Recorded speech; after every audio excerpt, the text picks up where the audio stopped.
মাত্র 15 থেকে 20 মিনিটের মধ্যে প্রত্যেকটা নামাজি হয়ে যায়, তাই না? এই 20টা মিনিট কি আল্লাহর ডাকে আপনার সাড়া দিতে মন চায় না?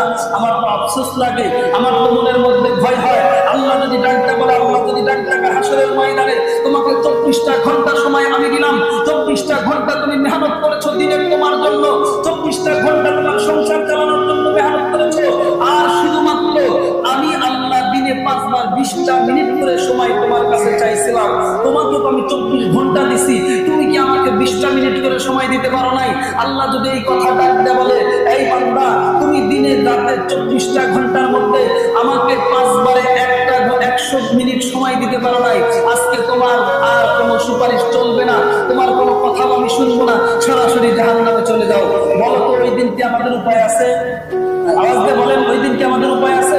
তাহলে আল্লাহর ডাকে আমাদের সাড়া দিতে হবে কি হবে না?